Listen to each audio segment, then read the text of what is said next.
Good evening, everyone, and welcome to another installment of TEDXcellence, the show that I never pre-write an intro for. And I come to you live from Crater Valley on the moon with Dogcat Fox, a Pepperjack, and all of you. Good evening, everyone. Welcome again to Thursday. Territorial Thursday. Yes, we return once again to the wonderful world of off-brand TED Talks for education and enlightenment. I call it, self-inflicted migraine once a week. Sometimes. It all depends.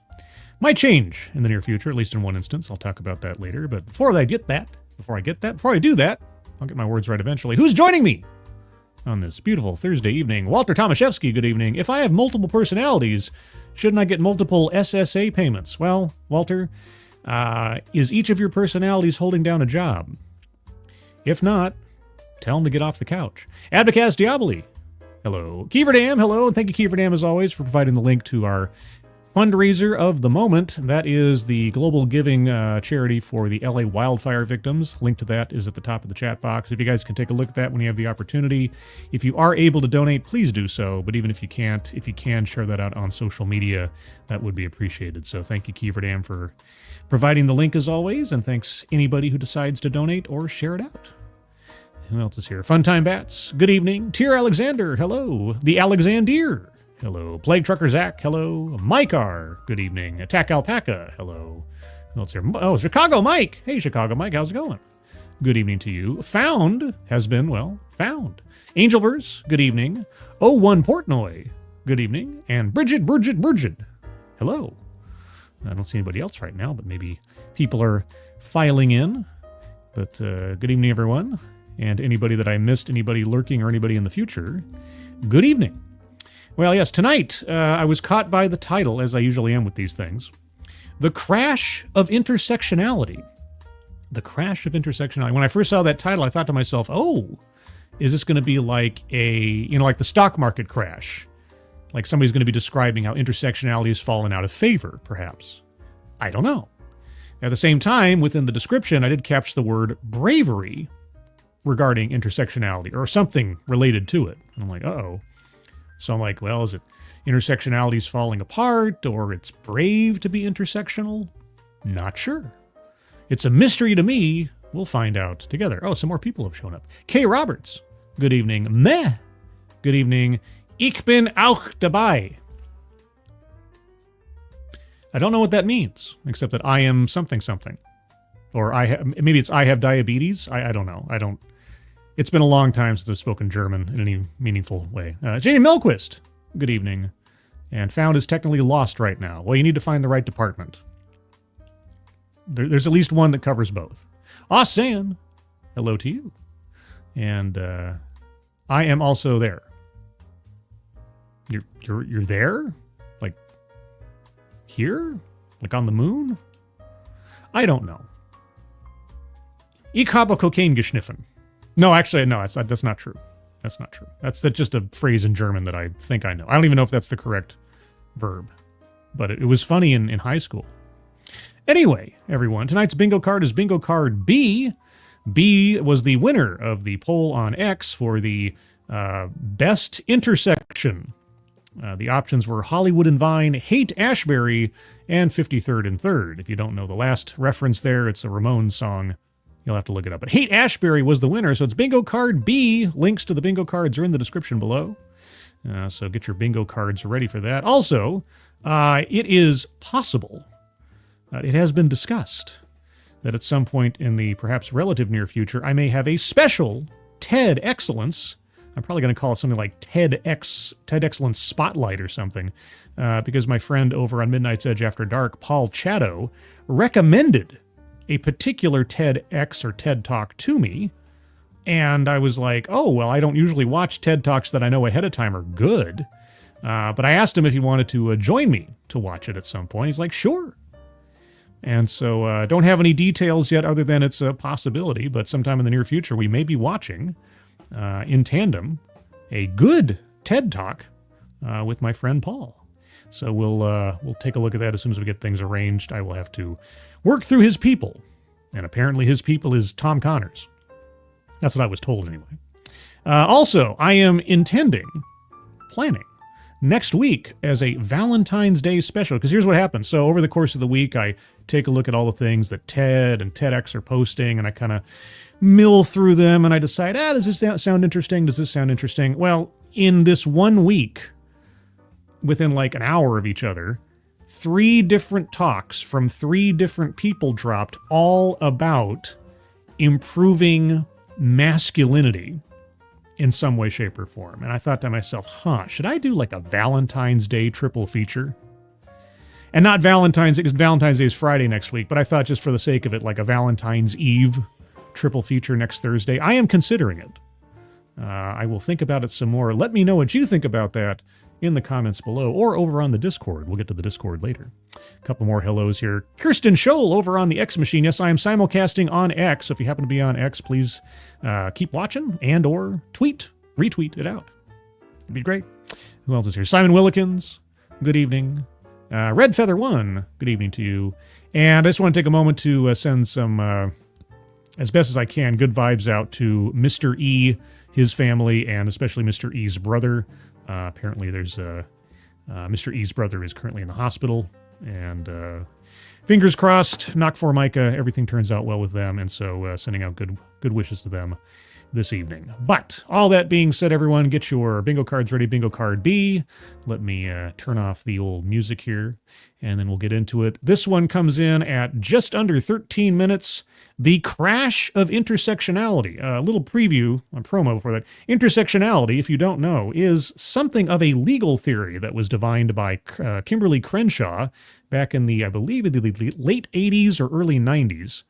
And intersectionality was to say that you don't necessarily have to be discriminated on the basis of one element of your makeup, but you could be discriminated on the basis of the intersection of your makeup.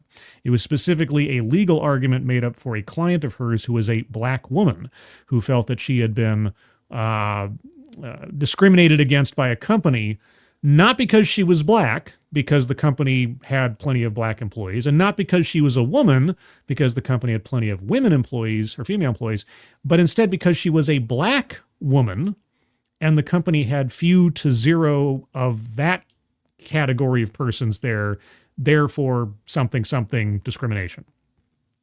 The concept of intersectionality has since become quite a tangled web. And I don't know which version of it our speaker is going to be talking about, but I guess we'll find out together. So with that, start off with a few seconds for a sound test. You guys tell me if you can hear it, and then we will proceed. Let's start our conversation about the truth about where I was born. If we must.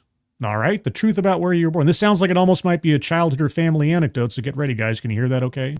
Sounds good, says Mike R. Let's see. Advocatus. I must hear it. I can feel brain cells dying already. Well, that's a good sign.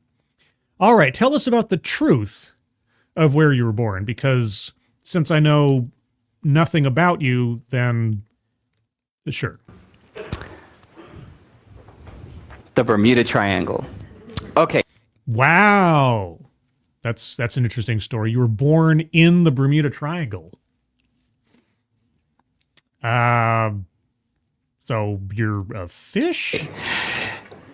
It might be a bit of a stretch, but I seriously do come from the area. I mean, it's a big area. Before I share my story, I would like for us to first start talking about intersectionality and what does that mean. I love it. Okay, well, I've already given my, capsule knowledge history lesson on what intersectionality started out as. But in general terms, it is the overlapping elements of your not your personality, your attributes, your race, your gender, your orientation, your place of birth, your language spoken or not spoken, on and on and on. And these things piling on top of one each other enhances and galvanizes how much victimhood you experience in life and how much hardship you can attribute to each one of these elements that's being pushed upon you by society, which is basically one big dodge for personal responsibility. But I think I overstepped my boundaries. When you look at intersectionality has many different components. Yes, I think I listed off just a few of them. A couple more hellos here for people that I'm seeing in the chat. Alice Morgan, good evening. Bishop, good evening. Anybody else that I miss? Did I say hello to Kay Roberts? Hello, Kay Roberts, if I didn't already. Good evening. And what I want you to do is when you look at intersectionality, think about these pieces and how it can change when your environment changes. Okay, I am ready. Oh, this might be a list. Okay, so we've got childhood or family anecdotes sort of in the wings waiting for us. And this might be a list of things. Go ahead. And so this is where the crash comes into play. Oh, okay. Intersectionality is a theory that was a way to examine multiple forms of oppression, discrimination, and how they interact and create unique experience for different individuals. Right. Well, it's, more or less how I laid it out. I'm proud of myself for learning something over the years. It is the belief that oppressions are interlinked and cannot be solved by itself. Right. It's taking several different molehills, piling them together, and calling it a volcano. And I'm glad he said belief, because it is something you have to believe is true. It's a little difficult to prove. It was coined in 1989 by Kimberly William Crenshaw. Kimberly William Crenshaw? And did she have a hyphenated last name or something? She's a civil rights advocate and a critical race theory scholar. Yeah, she is. And actually, I did a TEDx of Kimberly Crenshaw's several years ago, talking about intersectionality, and it was a bunch of nonsense. The way I like to look at this is how your roadmap is built by different layers of your life experience, your identities, and the environments that you're in. So we have no free will. I think that's the simplified version of that. So I want you to take a moment and build your roadmap. Audience participation. Okay, for those of you listening at home who aren't looking at the screen right now, there's a card up and it has a bubble graph, I guess. And here's everything that's listed on here. We have race, that's the intersectionalities at the center. And from that, these are the bubbles. Race and ethnicity, okay, age, sexual orientation, ability, kind of abstract, occupation, okay, gender identity, birthplace, language, socioeconomic status, and marital status. Oh boy. To do so, you need to think about who you are in terms of the different categories from gender, sexual orientation, race, ethnicity, socioeconomical status, and everything in between. Yeah, quick note, none of that determines who I am. I could fill all of those bubbles with answers, and none of them would say anything about the kind of person that I am. I know. It's a crazy, crazy notion. You are the center point. No. The center point is an abstraction. But there are so many different roads and streets and highways that interconnect and build who you are. Yeah, and the things that you listed don't even come close. Anyway. When you look at a map in the U.S., you see everything in feet, yards, and miles. Well, I don't see it in feet. I see it in feet, yards, and miles, because feet is the plural of feet. But anyway, I know English is a rough language sometimes. Thank you, Chicago Mike. Who am I? Why am I here? Yes. Admiral... Oh, I always forget that guy's name. Ross Perot's running mate. I remember that much. It was Admiral Stansfield or something. Admiral something or other. Why did I say Admiral Stansfield? I think that was an actual, famous naval admiral or something. Anyway, yes. Who am I? Why am I here? Best opening line to a vice presidential debate ever. The self-awareness of that line. I remember watching that on TV, and everybody laughed, and it was a great opening line. The guy did not do well after that. Stockdale, thank you, found. Yeah, James Stockdale. That's what it was. Stockdale. What was like Stansfield? That was close. I got the ST at the front right there. Anyway, thank you, Chicago Mike. Who am I? Why am I here? While the rest of the world measures in centimeters, meters, and kilometers. If you were to take your roadmap and move to another country, all your directions and measurements would change. So it's all basically gobbledygook. You might even have to drive on the other side of the road. What are you even talking about? What is this an analogy for? This is where my story begins. It does? I can't wait. I was born in the Bronx, New York, to a Puerto Rican mom and a Dominican dad. Okay, well, that's a childhood or family anecdote. So going over to the bingo card, remember this is bingo card B. Looking for childhood or family anecdote down there in the corner, circling that one. And I'll also circle free space because why not?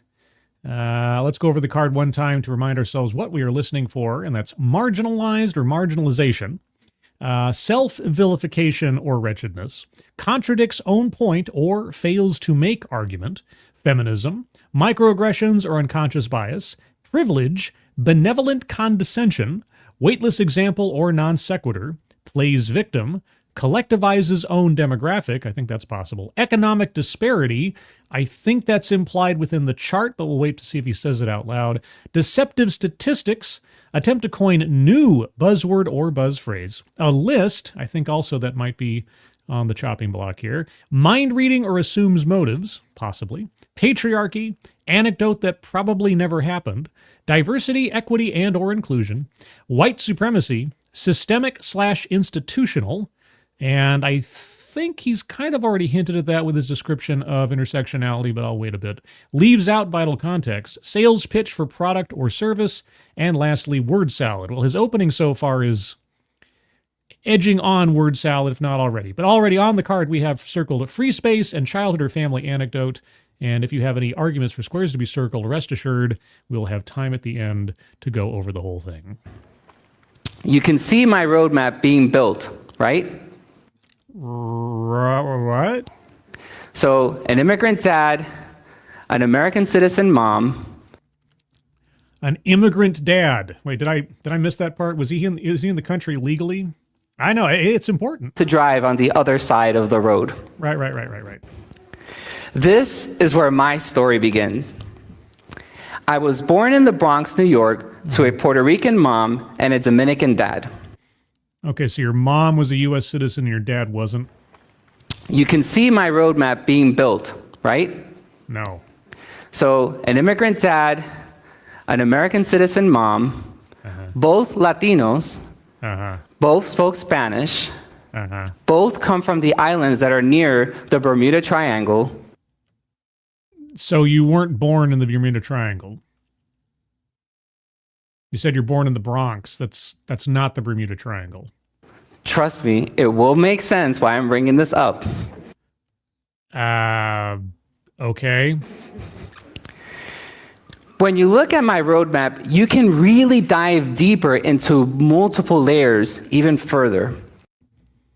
Okay, again, just to be clear, nothing of what he has described so far as his familial origins says anything about who he is, how he is, his character, or the potential for his future. Nothing.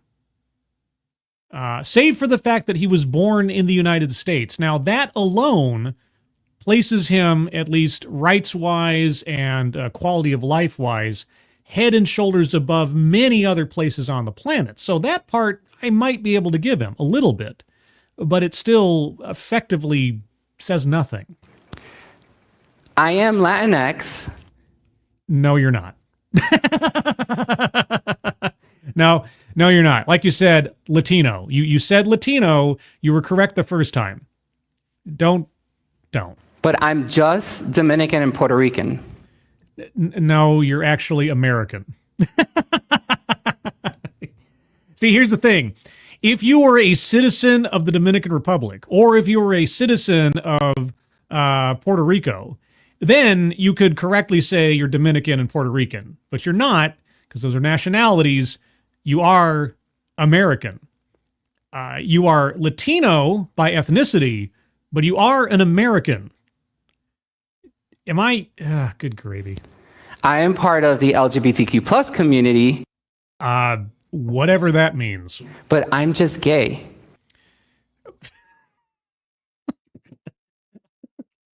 Am I Knuff? Anyway. And when you look at my race and ethnicity, you see white, black, indigenous. You can see all my roads, highways, and streets just all intersecting. I just see a guy. I don't know anything about, I can't tell anything about you just by looking at you, okay? And even if I thought I could, it would say nothing. What do you think I should think of you on the basis of these things? What do you think is determinative on the basis of these things?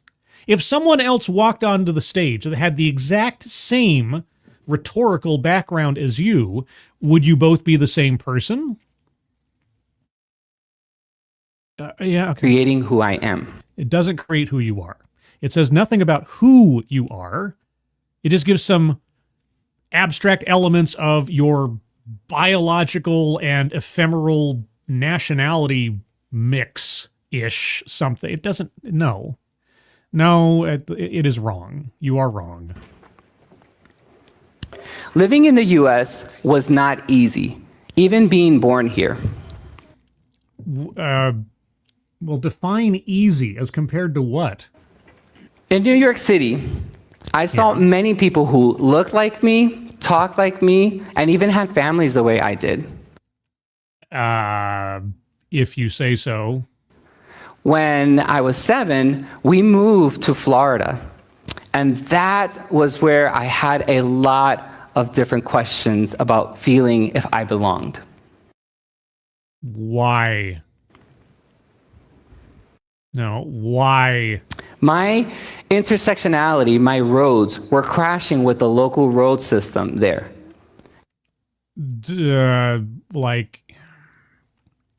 Please give us examples. You would think that if we're using the same systems and you would move to a different location, right? Okay. I mean, I'm not to sound like I'm being condescending or nothing, but something people don't think about too much because it's just sort of like, we're the United States of America, right? Each state is effectively its own country. It has its own boundaries, it has its own sovereignty, has its own individual state constitution, laws and customs and culture, etc., and so forth. Now, we do share a whole raft of different things state to state in general, because we are united and we have kind of a shared culture under the Constitution and many other things. But no, the culture of the Bronx, New York is probably drastically different than, did he say Miami or Florida or just Florida in general? Either way, sure, it's going to be a bit different of a kind of culture down in Florida from the Bronx. But then I don't know what you're talking about. Please clarify. Just another state.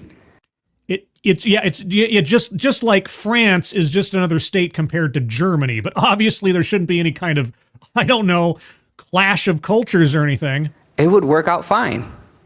That was not what happened. What did happen? I remember even having my first encounter with some of the local kids who destroyed a treehouse that I had because I was a Latin American kid.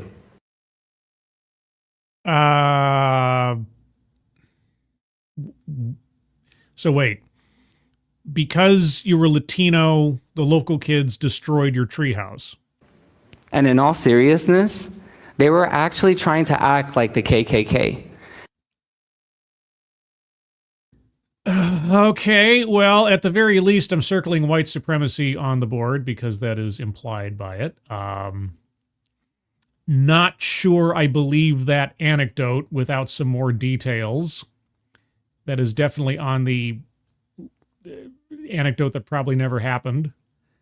But if he gives us no other details on it, then I'm a little... And I found this out only because a very close friend of mine told me what happened and said, be careful. So, wait. You moved to Florida when you were 7.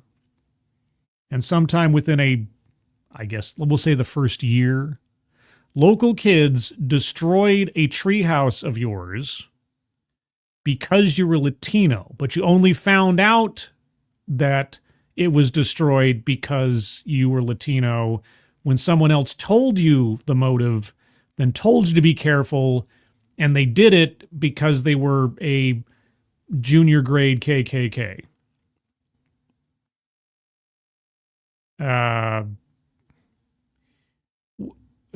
Okay.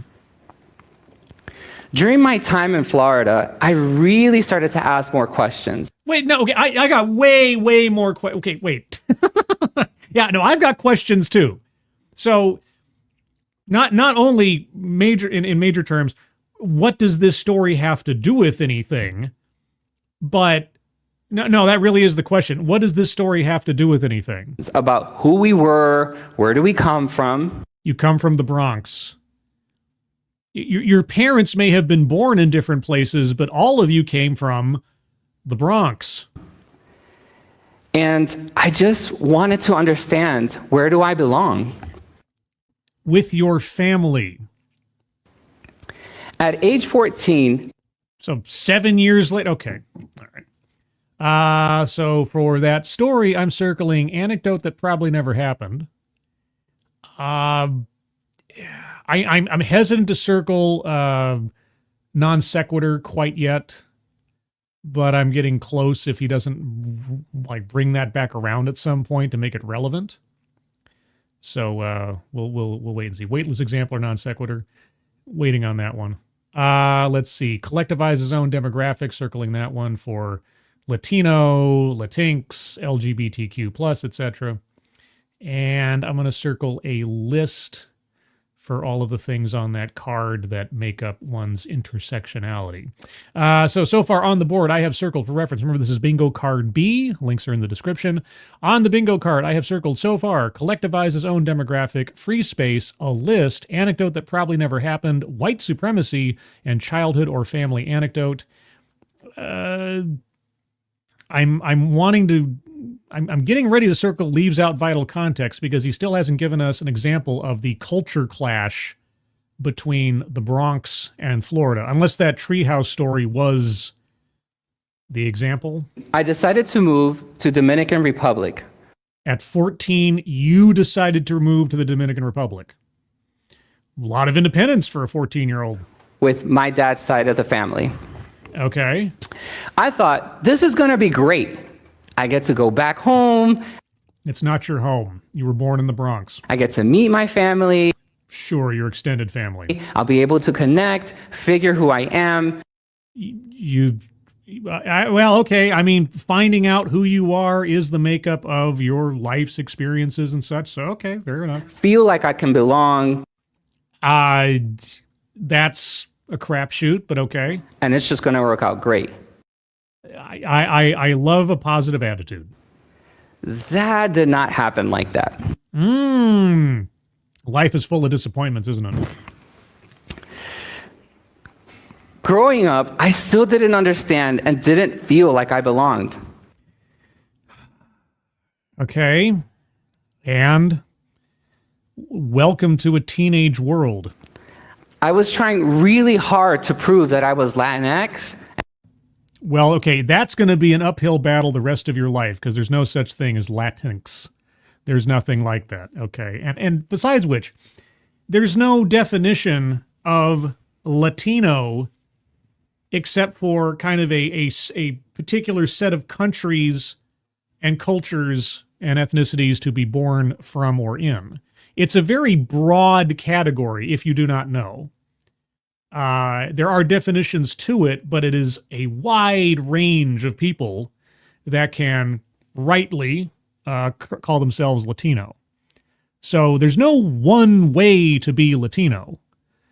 There is one set of places or ethnicities to be born in or from, but as far as I know, that's about it. And Dominican.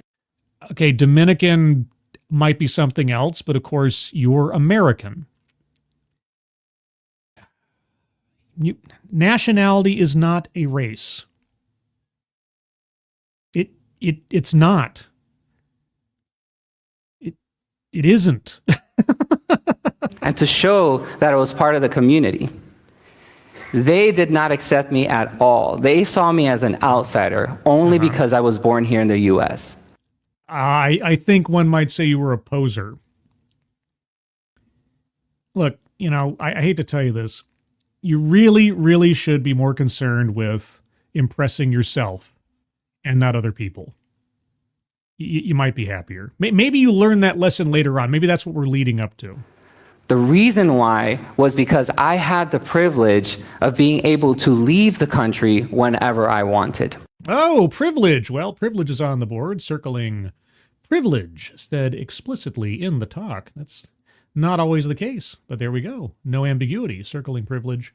You had the privilege of leaving anytime you wanted. So someone in the Dominican Republic has no option to leave the country. They can't, start the process of applying for citizenship elsewhere or get a visa to work or travel or something else. I didn't know that the Dominican Republic was a prison island or set of islands. I clicked off of the tab, so hit the button. I decided to stay in the Dominican Republic and go to college there. Wait, so you went there when you were 14, so you were there for at least 4 years before? Unless they're... Okay, I'm trying to get this timeline in my head for some reason. I don't know why I bother. The university that I went to had many international students. Uh-huh. The awesome part about all of this was that there were a lot of Puerto Ricans who came over to study, and I thought this was great. This will give me a chance to also see my other side and... It's not your other side. Good gravy. Chicago Mike, thank you so much. As a Latino, I can tell you that most Latinos hate the use of Latinx. Yeah, now that has been my understanding. Ever since it first arose as a term back in 2014 or 15 or something. I remember one of my earliest videos was making fun of a man on the street person going around asking actual Latinos about the term Latinx, and most of them looking at him like he was from another planet. And I did that with Amanda Wolfchild, who I believe either her family or her ex-husband's family or husband's family is Latino, and she's been, enmeshed in that culture for the better part of her adult life. So she had plenty to say on the concept of Latinx or Latino, or why we have to take the gender out of Latino because that's obviously masculine, and it's a whole thing. It's one of my oldest videos on my channel. I think you can just look up Latinx on my channel, magnifying glass. You should be able to find it. The sound quality probably sucks as compared to today, because that was the olden days, but otherwise. But thank you, Chicago Mike. Yeah, it's a silly term that means nothing. It's an activist attempt to neuter an entire ethnicity because somebody doesn't like the masculine effect of the term, because the gender binary isn't a real thing, as we know. Anyway. Figure out. Let me back up a little bit. Oh, yeah, you were talking about how you went to college and there were Puerto Ricans there, and then suddenly your Puerto Rican genes started popping off because you were around people of that nationality. Give me a chance to also see my other side and figure out who I am and have more conversations and connect. But that didn't happen either. Oh my God. I see a pattern forming here. And I don't know. There's a great phrase that I didn't learn, but I had repeated to me to great effect, I should say, in the game Far Cry 3. Have I ever told you the definition of insanity? Frosted Glass, thank you so much. Maybe people dislike him because he's a douche. There's one common denominator to all of these experiences so far. I don't know, dude. It could be you. I'm just saying. Thank you, Frosted Glass, and Yeah, so I wonder if the equation will be solved eventually. Okay, we're halfway through this talk now. Are we heading towards a point? They did not even see me as one of them. One of them. One of them. I even had a classmate who told me that I should not even claim to be Puerto Rican only because I didn't even know the national anthem of Puerto Rico. Well, you shouldn't claim to be Puerto Rican because you're not Puerto Rican. You're American. You're not Dominican. You're not Puerto Rican. Heck, you're not even Texan. You are an American. How about you just be you? Whatever you is, whatever's comfortable for you, and just be that. Stop trying to define yourself by outside forces. I feel like I'm talking to a teenager. This is like some ABC after school special kind of stuff. Be yourself. Don't try to conform or impress everybody around you with how much like them you are when you aren't. In all seriousness, and what? Oh, as opposed to all of the silliness. My pause game is great. That is a facial expression that I just froze time on. Good gravy, like biting into a lemon or something. Okay, let's try that again. Seriousness, and what's funny about all of this is that his parents were Dominicans who had fled the country when our dictator was killed, and he was just born there. Okay, so he's actually Puerto Rican because he was born in Puerto Rico. And when you say our dictator, you're talking about somebody else's dictator because you've never been Dominican.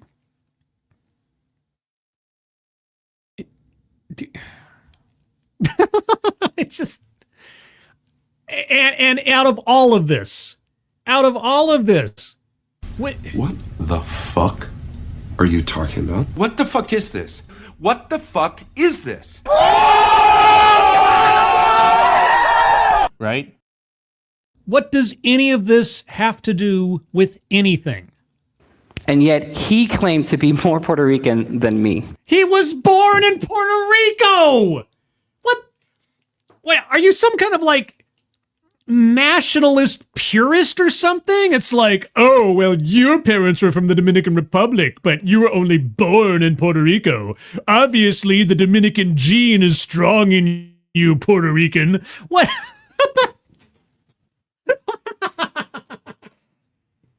What is this? What are you talking about? It doesn't get any better. It doesn't. Okay. Heck, I would pay to go back to some basic intersectional theory at this point. Instead of him complaining about how everybody is being nationalistic on him. He's so proud of himself. He's so happy. He's like, oh, I showed him. Like, what the hell?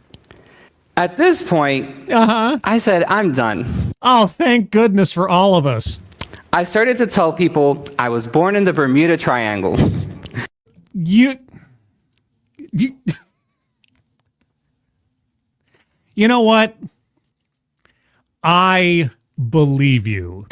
I was too Latinx to be American. There's no such thing as Latinx, and you are an American. Too American to be Dominican. You aren't a Dominican. You are an American. And too Dominican to be Puerto Rican. You're neither of those. You're an American. I was born in no man's land. I'm sure the people of the Bronx appreciate their home being described as such. Not here, not there, not anywhere. The Bronx is nowhere, everyone. New York is not a thing. I was never enough to belong. You are really, really stuck on trying to make other people happy. You should really focus on making yourself happy. I mean, finding one's place in life or something that feels comfortable can be an endless quest. I understand that. I'm going to be 47 this year. Oh, Lord. And I don't feel like I've necessarily found my place. I have this sort of like general antsiness, like I should be doing something else. I should be, making something new, etc. and so forth. I still haven't figured it out. Discovering oneself is an ongoing journey, and oftentimes it's going to change over time. Circumstances change, interests change, relationships change. Trying to find where you're comfortable, where you feel like you fit. You might fit in this one particular spot, in one particular situation for a few years, and then something feels off and you got to change things up a little bit.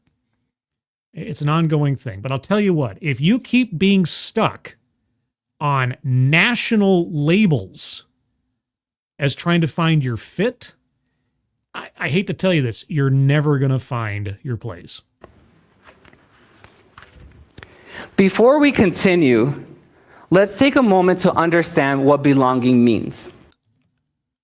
Understand what belonging means? Okay, is this going to turn into a DEIB, or as I would like to have it to be, DEBI situation? Okay, fine. Tell me what belonging means, because we still haven't even defined what intersectionality means for the sake of this talk.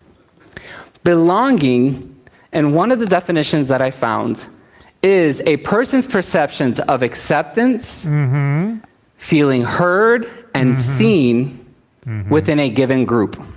And here's the thing, it's all about feelings. And who's responsible for your feelings? Who is responsible for your feelings? I must be honest. You must be honest? Did you chop down a cherry tree at some point? When I first heard this term, belonging? When you were like, what? First learning language? as a diversity, equity, and inclusion professional and trainer,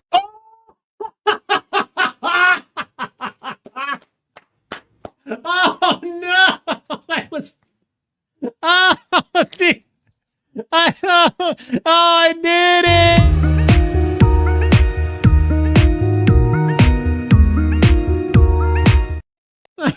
I had no idea. Oh man! All right, circling diversity, equity, and inclusion on the board. He's a DEI trainer. Oh man! Oh, good gravy. Thank you, Keeverdam. JEDIBA, Justice, Equity, Diversity, Inclusion, Belonging, Acceptance. Well, there's either acceptance or accessibility, right? But Jadiba. Hello, are you Jadiba like I'm Jadiba? But yes, that would be a new one. I haven't heard that one yet. We've had diversity. Simply, we had D ampersand I, D and I, diversity and inclusion. We had DEI, diversity, equity, inclusion. We had JEDI, justice, equity, diversity, and inclusion. Then we had DEIB, diversity, equity, inclusion, belonging. Then we had DEIA, diversity, equity, inclusion, accessibility, or acceptance. I guess that might be another one. I forget, there was something else they were trying to fit in there for a while. There's been so many permutations. And then, of course, we have bridge, which is belonging. Oh, God, what was the R? I forget what the R was. Like representation, inclusion, diversity. The G. What did they make the G again? Oh, gosh, I don't remember. It's all a bunch of nonsense. But Keeverdam, yours is as good as anybody's. But okay, so we have a professional DEI trainer, and the first time he heard the term belonging, sorry, let me back up a little bit because I think my laughter kind of drowned out my memory there for a second. I must be honest. When I first heard this term as a diversity, equity, and inclusion professional and trainer, I thought to myself, we are adding a lot of terms and adding extra words. Like, we're making this really hard. Okay. You are correct. You are correct. Because it seems like every time they add a new letter to one of these things, it's like they're proclaiming they're now an expert in a skill. And that's something else that I don't think I've articulated as much as I should.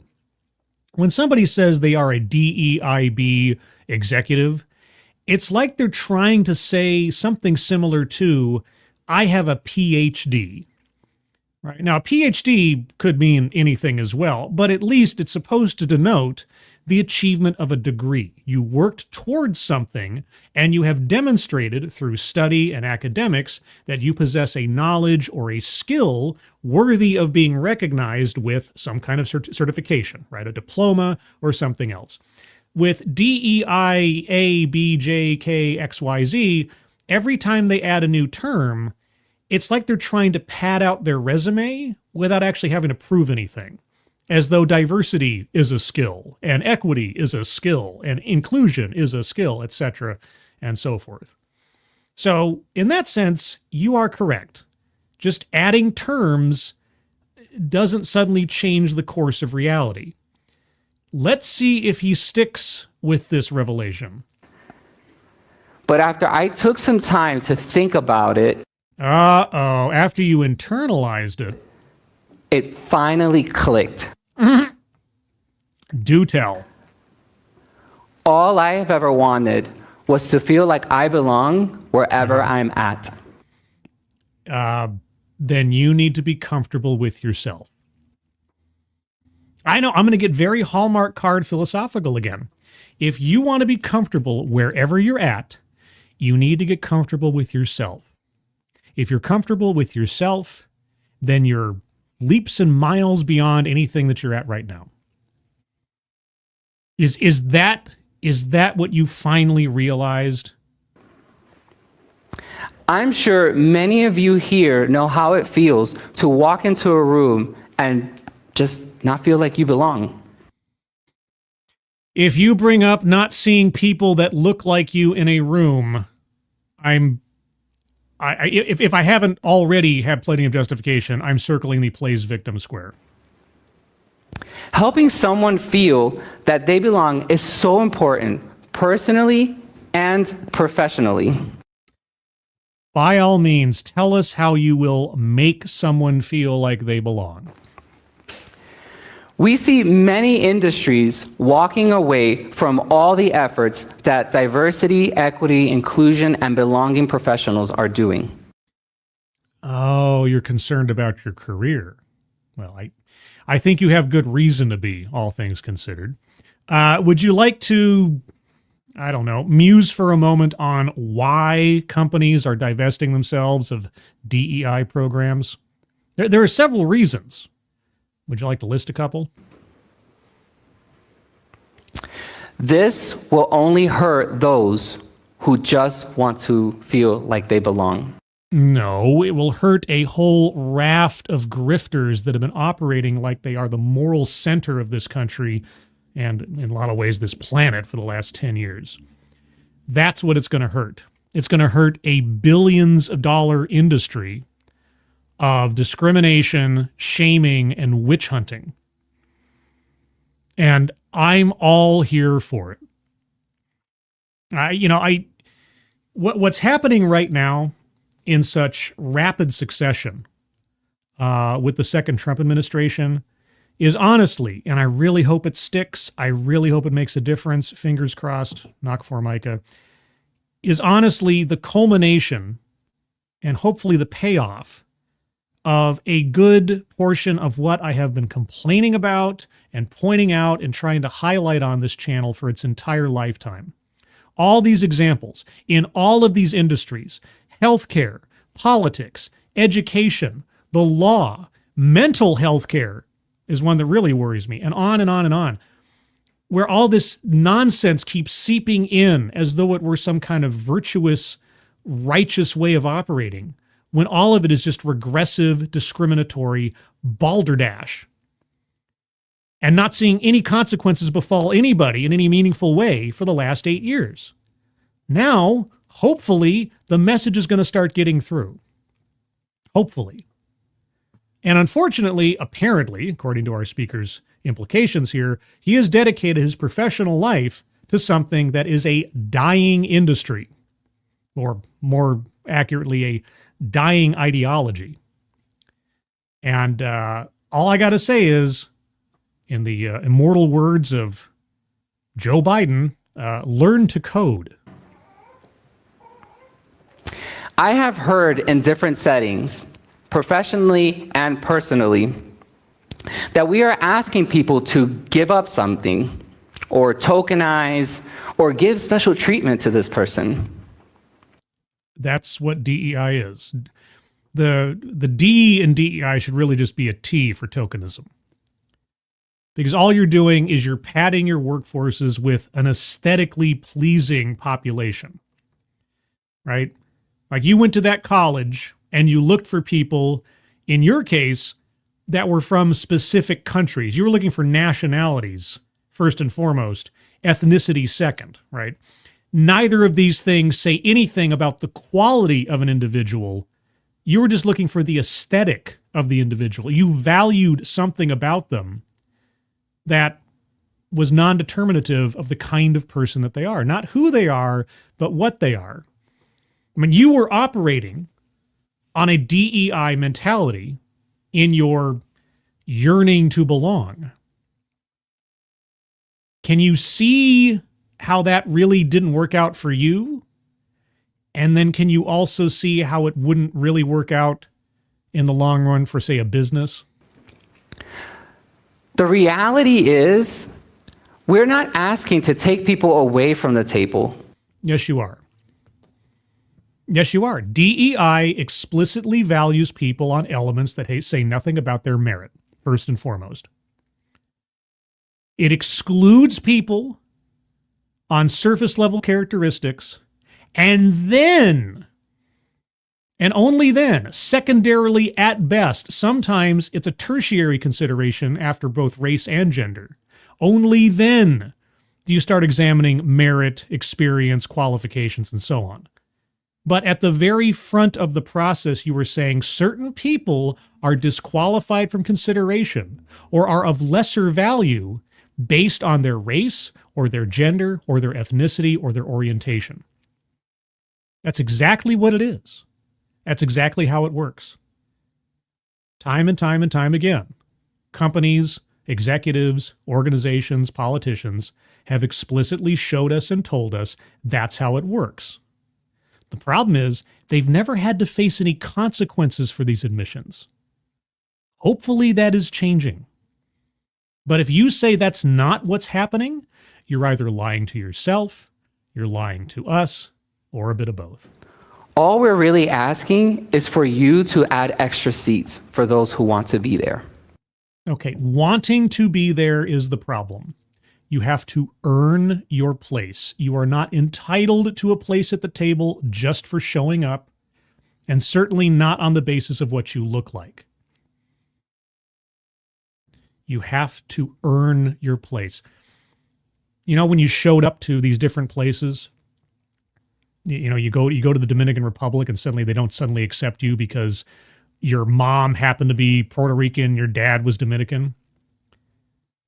Now, you weren't part of the culture just because your mom happened to be from a country and your dad was from a different country. You don't just get handed access to things because you arrived. You're not entitled to anything on that score. But you just can't see it, can you?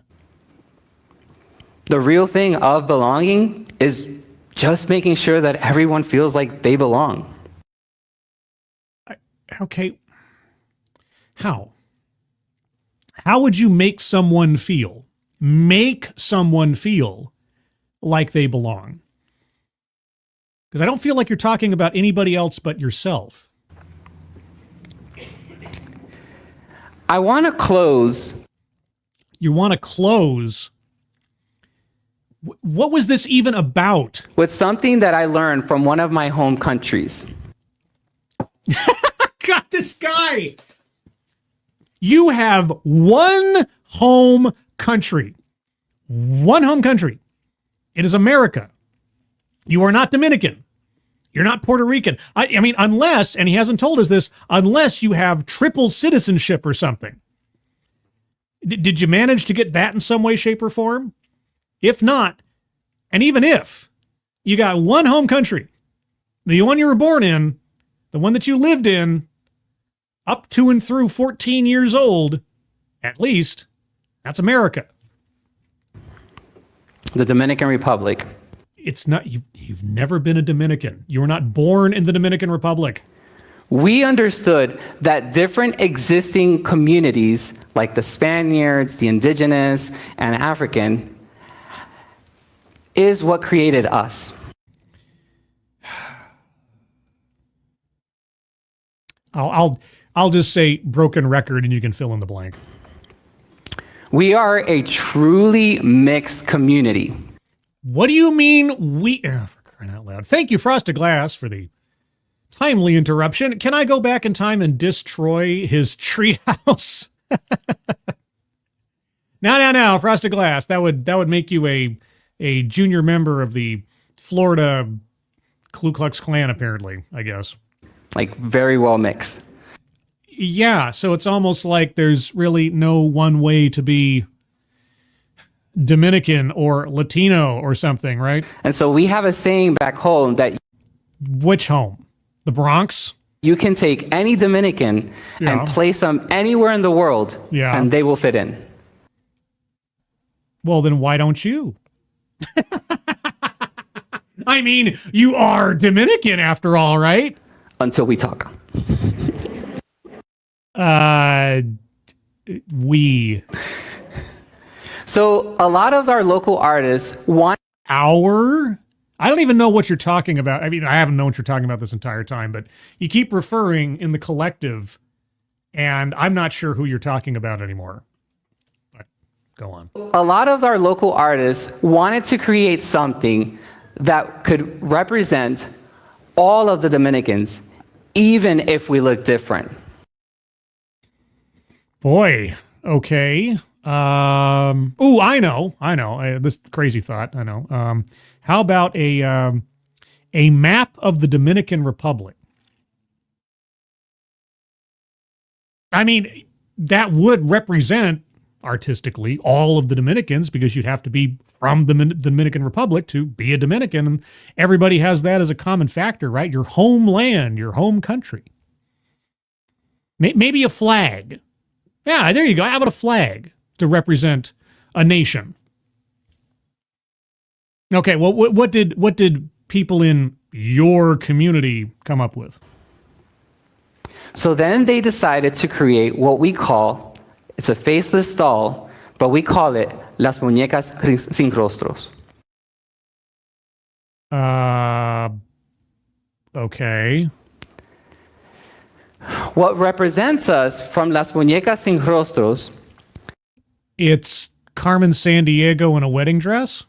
It is not the color of our skin. You're right. The color of your skin doesn't define being Latino. I know it's crazy. Or the shape of our face. You're correct. It is our community.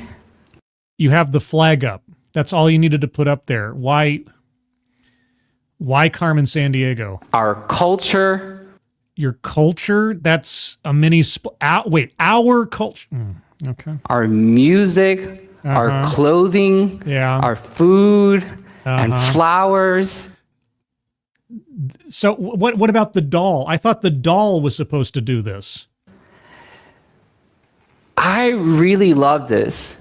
Why is the doll designed that way? What is the doll representing in that format? What is with the bouquet? What does the bouquet mean? What does the big hat mean? Why is it a red dress?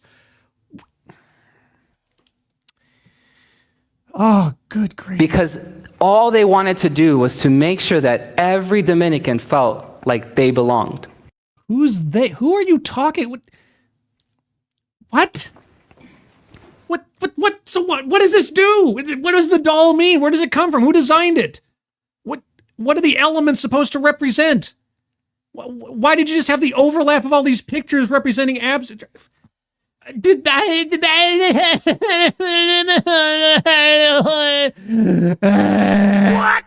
What is that?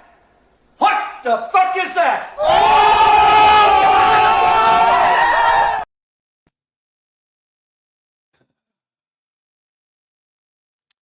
Okay, there's only like a minute left in this thing.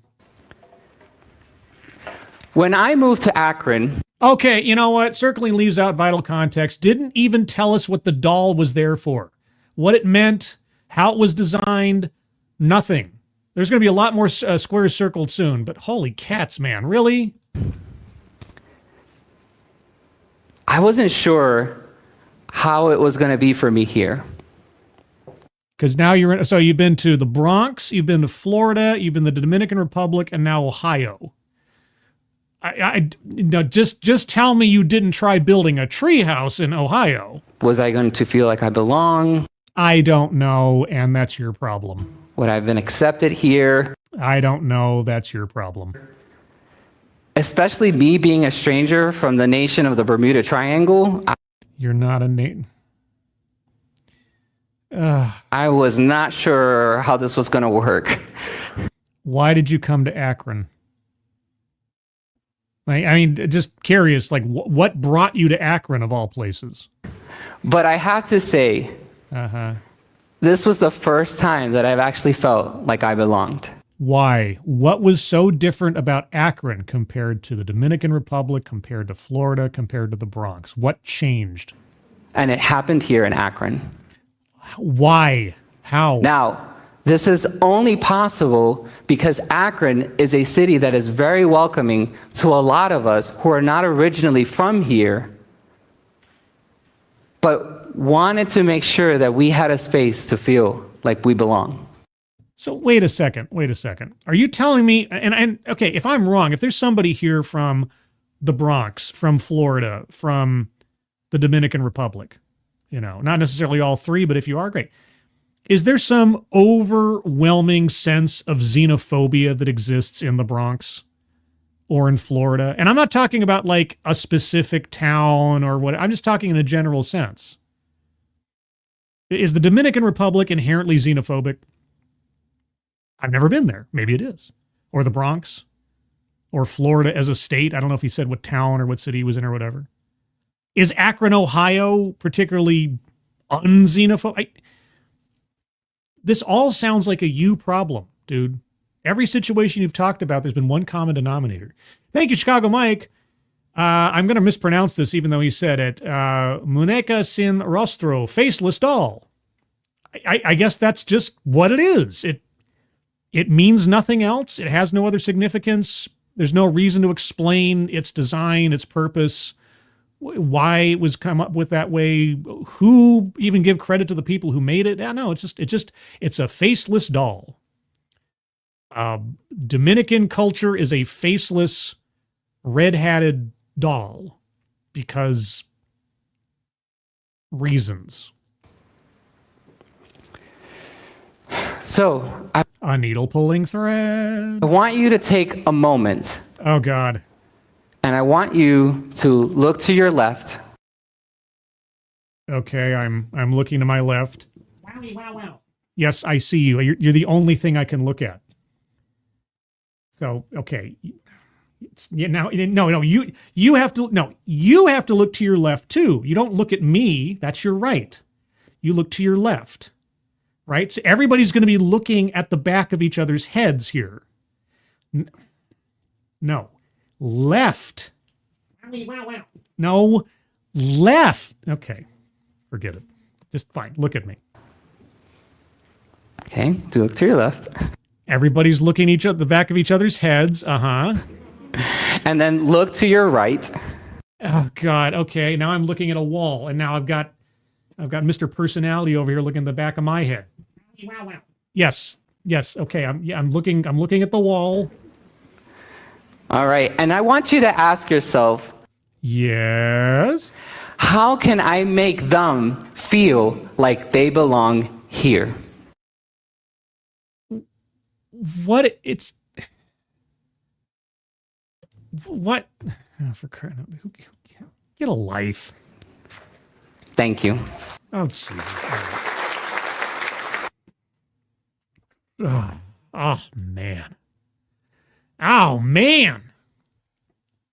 What an utter sack of mashed up nonsense. Let's move on to the bingo card. Okay, let me update the card here. I think I've probably All right, so this is the card as I have it. I'm going to go over it one more time by myself. If you have arguments for squares to be circled, hold on to them, and I will get to you presently. Marginalize marginalization. Well, that was certainly a theme throughout the thing. I don't belong. I need to find my place. People are making me not feel like I belong. I'm not really Puerto Rican. I'm not really Dominican. Self-vilification or wretchedness. Okay, this is going to be a tough one, because at no point do I feel like he was admitting or confessing or belittling himself. He was just constantly the victim, right? This is the intersectional theory kind of thing. All these overlapping identities compound the oppression and discrimination you experience in life. So him being wrong or bad or something, I don't feel like was the message, but I'm happy to take arguments otherwise. Contradicts own point or fails to make argument. Yes.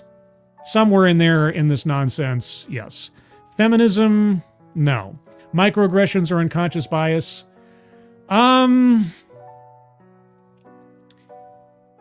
He didn't... I mean, every instance he gave was something where someone overtly basically told him he didn't belong.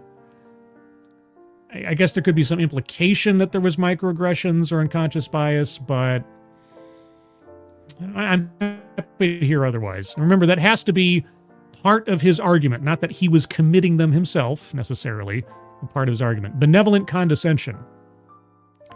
There's probably something in there about generalizing about cultures and countries and ethnicities and such, but I'll leave it to you guys to clear me up on that one. Clowns to the left of me, jokers to the right. Here I am, stuck in the middle with you.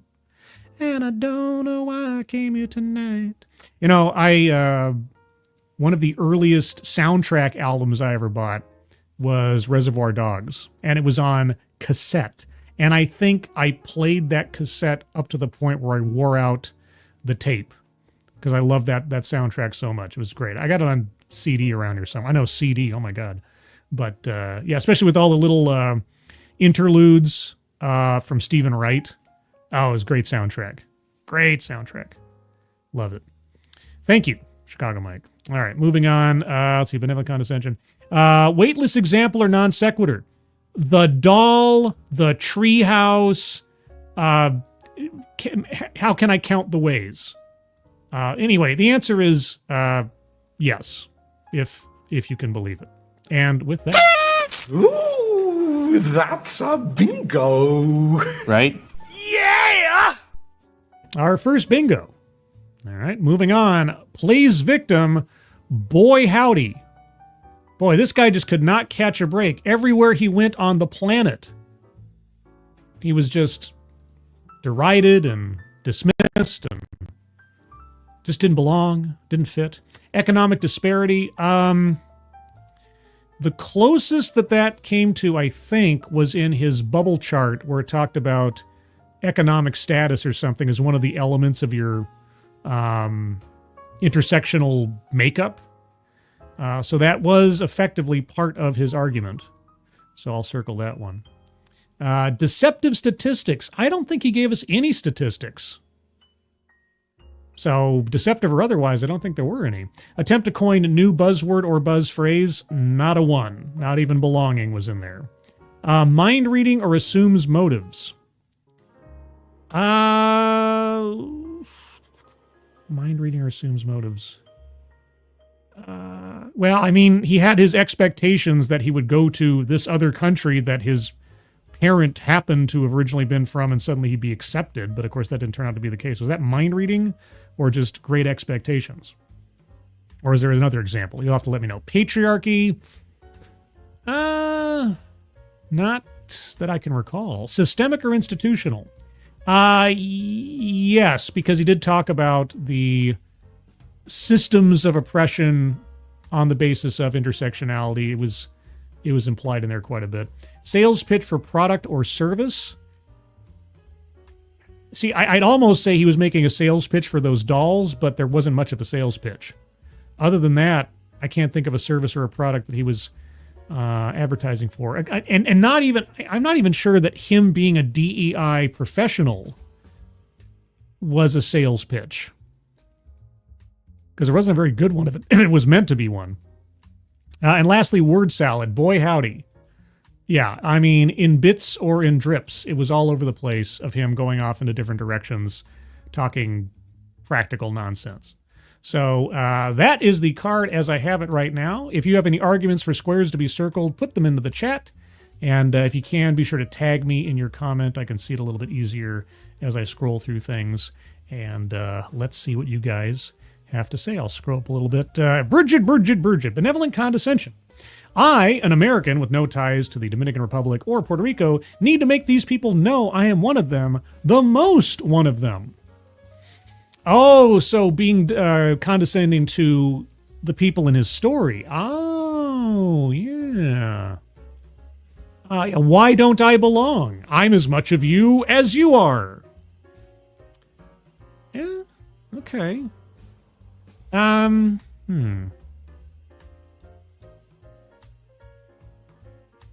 Yeah.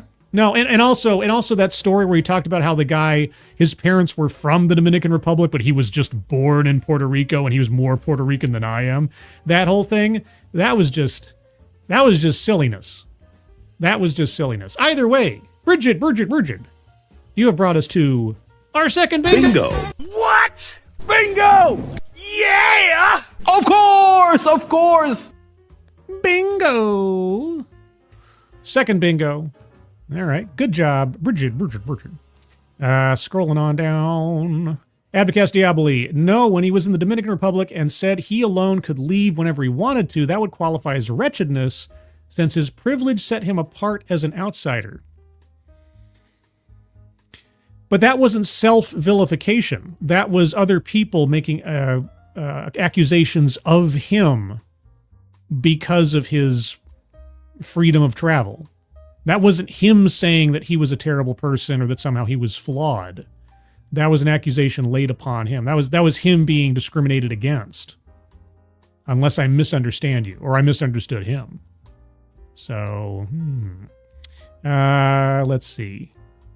Right, yeah, again, that was how he was classified by others. That's not how he was expressing how he felt about himself or his, involvement in the process.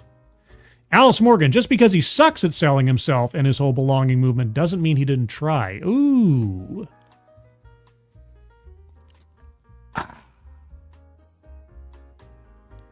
See, if only the only reason I'm hesitating is because he didn't name a business or an organization or something more specific than just mentioning his vocation. So that's and this is a bingo square, so I'm going to have to hold a slightly higher mark for this. I understand where you're coming from, but he didn't spend enough time on that aspect of his life. And I mean, if he had said, like, I've come to Akron and my work here as a DEI specialist has been far more productive, then maybe. But he only brought it up once and he never really lingered on it. So I'm a little hesitant. I'm happy to hear any further qualifications on that. Frosty mind reading. Either he or whoever talked to him just knows they wrecked his treehouse because they're racist.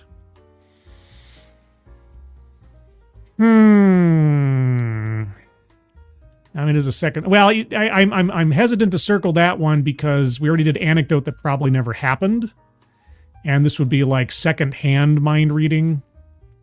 So I know I'm being really picky here, but again, this is a bingo square, and I'd like to have an example that is relatively separate from one we've already mined for a square. So if there's another example, or if you want to double down, I'm happy to hear it. Chicago Mike, the kids hated him and destroyed his treehouse because of racism. A state that has a large Cuban population hated him because he's Latino. Yeah, that too, and that's probably likely why I circled anecdote that probably never happened. I don't know how old this guy is now. He doesn't look that old, so I'm guessing he was 7 or 14 or whatever back in like the 90s-ish, I'm guessing. And yeah, that doesn't quite clock to me. So I'll circle anecdote that probably never happened for that one, but. Dear Alexander, I swear the scribe ignores me on purpose. No, I ignore you on porpoise. But let me scroll up. Okay, Dear Alexander, patriarchy, the kids being KKK implies patriarchy. It implies white supremacy. Patriarchy is a bit more specific of a thing that he didn't bring up in the talk. That's one step beyond, I think, that I'd want to go to. And not Madness one step beyond, although that's a great song too. Okay, Frostguy, mind reading, somehow he knows the people of Akron are more accepting of foreigners. Well, he didn't explain that, did he? I mean, that's like a leaves out vital context kind of thing. I mean, if he knows that they're more accepting, you'd think he would have given us an example. Is that mind reading, though, or is that just his overall sense of feeling about the place compared to the other places? He didn't give us enough information to operate on. I know I'm being picky here, but... Scribe like they destroyed his treehouse because of third world tribalism, not racism. Could be. Let's see. Matt, he witnessed Elian being sent to Cuba. Oh yeah, Elian Gonzalez. Boy, I remember that was such a big story for so long, just because of that photo. That photo of the guy and the kid in the closet and everything. Oh man. I think I saw like they did a follow-up with him several years ago, like what he's doing now or something. Dear Alexander, microaggression, his friend telling him that he isn't Puerto Rican because he wasn't born there. I don't know if that's a microaggression, though, is it? That's just an out-and-out fact. I don't think it's a microaggression. Chicago Mike, the kids being KKK is his mind read. Well, he said they acted like. Again, he gave us so few details. Again, I already circled anecdote that probably never happened, so I don't know that mind reading quite crosses the line. Asan, mind reading assumes motives for why the other kids tore down his treehouse. But he said he heard it from someone else. It wasn't an assumption he was making. Whether that kid was telling him the truth or not, that wasn't him making the assumption. That was him just, I guess, accepting the rumor. Is that mind reading?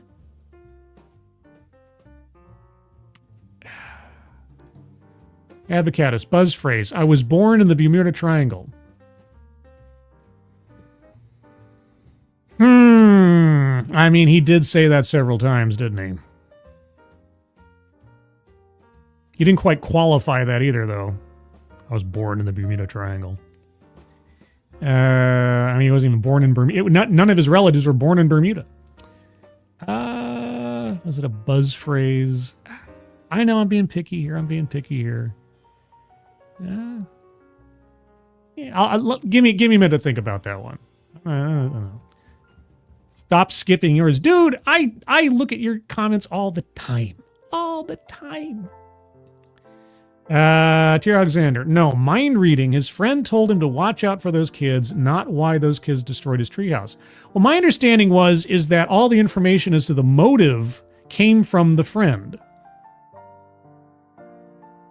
That, the only reason it was the KKK thing is because his friend told him that was why, and to watch out for them.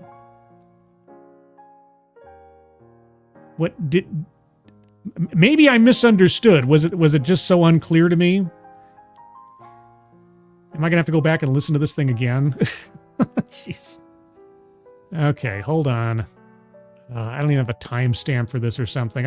I don't want to say that I didn't give it a shot for trying to go along with you guys, because that's not how I heard it. Hold on. Hold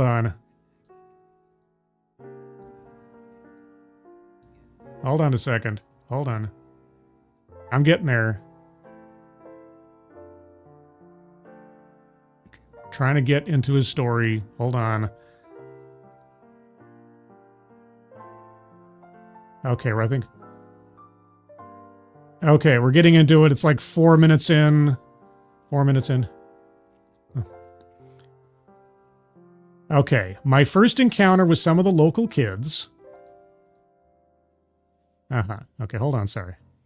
Yeah. Okay, hold on.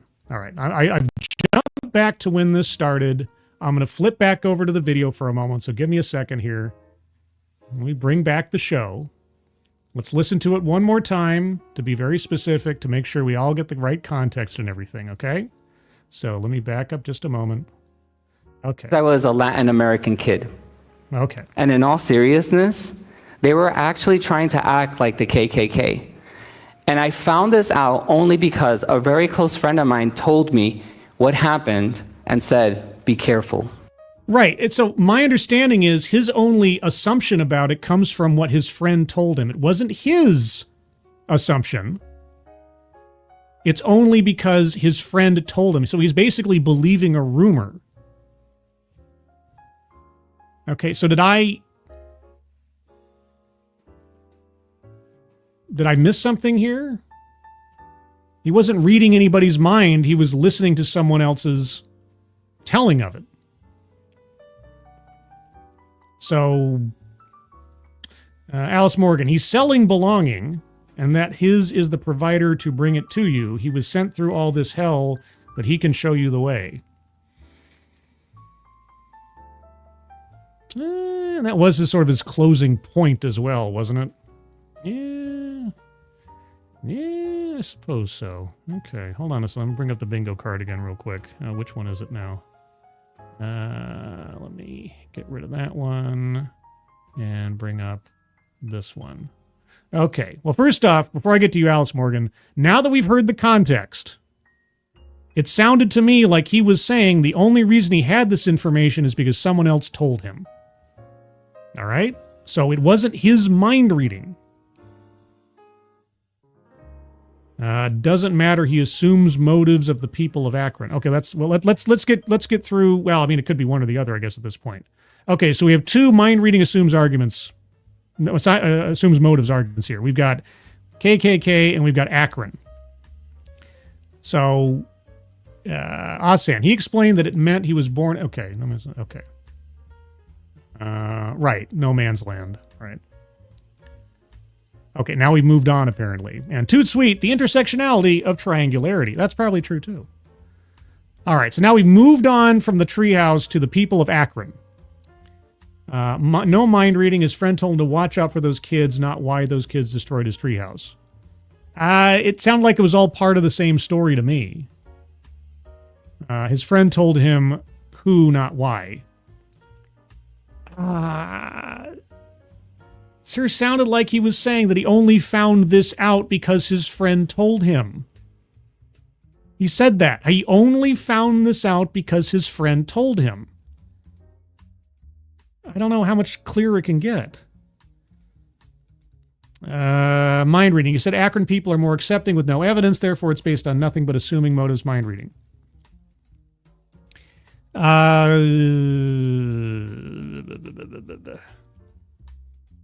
Good gravy, guys. Good gravy. You're so dead set on getting this bingo. Okay, Roberts, you're all impaling yourselves. I know, right? It's like the goal is to get as many bingos as possible. To try to stretch and construe everything into squares. Let's see. Okay, like I said, as far as I can tell from the context, everything he knew about the treehouse incident came from another person. So, in the sense that he is then assuming those motives to be true, and in combination with assuming, well, it didn't sound like he was assuming, but Akron is better for reasons untold. Okay. Not necessarily on the mind-reading deal, but assuming motives to be true, I will grant you that he fulfilled that square. After long delivery, I don't want anybody thinking I just did it knee-jerk-wise. Bingo. What? Of course! Okay, so that one, we're done with that one. We're done with that one. All right, now, on to Alice Morgan. Alice Morgan is saying that belonging is a sales pitch. That he stuck on that for a long time. That was what he was trying to convince everybody of. And he did talk about it in terms of his job as a DEI expert or trainer or whatever it was. Okay, so was he making a sales pitch for belonging?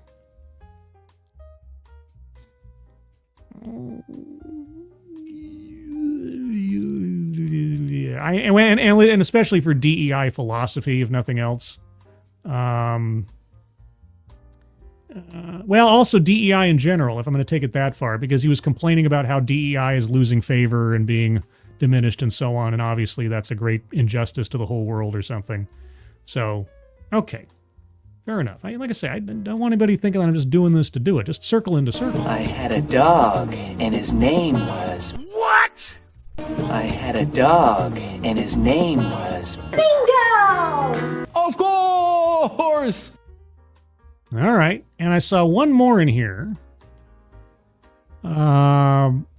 K. Roberts. The phrase he wanted the audience to adopt was that Dominican culture phrase. Yes, the red dolls. Attempt to coin new buzzword or buzz phrase. I just completely forgot about that because he didn't tell us what the dolls were about. But yes, he gave us a new phrase that we were all supposed to somehow accept as meaningful or something, but he never explained it at all. So there you go. Okay, now, any last minute arguments for squares to be circled? I'm willing to entertain some. Don't have to get too worked up about it. I understand. I get it.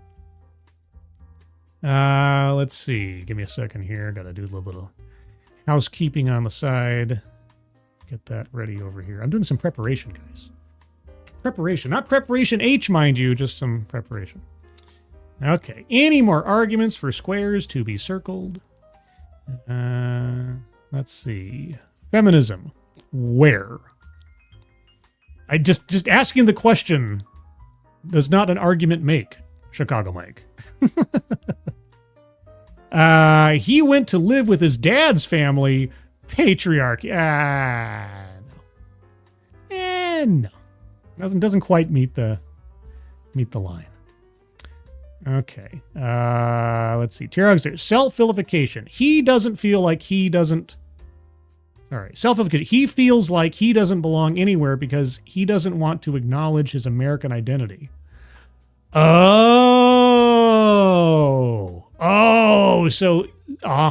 self-hatred is what you're talking about.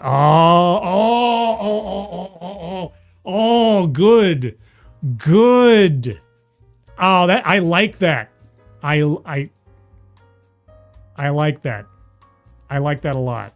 Okay, you see, I'm not a complete block of stone. I can be convinced. Here, Alexander, good job. That's a good one. Yes. Okay. Yes. By exclusion, he was vilifying and dismissing his actual country of origin, his actual home, and so on, and dismissing it like it was something to be ashamed of. Okay, you got it. Good job. K. Roberts, the feminism was him on stage.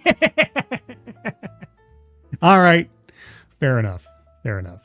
All right, guys, I'm going to leave it there because we didn't have any statistics. Patriarchy, not really. Feminism, not really. And again, microaggressions and conscious bias, that has to be a part of the presentation. It's not something that he's expressing himself. He has to bring it up as part of the presentation itself.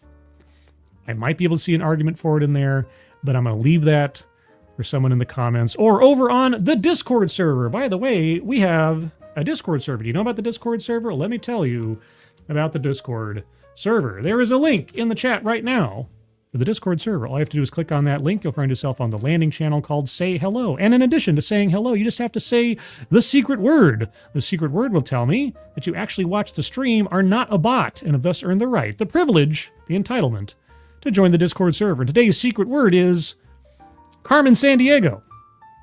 Just say hello, Carmen Sandiego, and I'll know that you watched the show.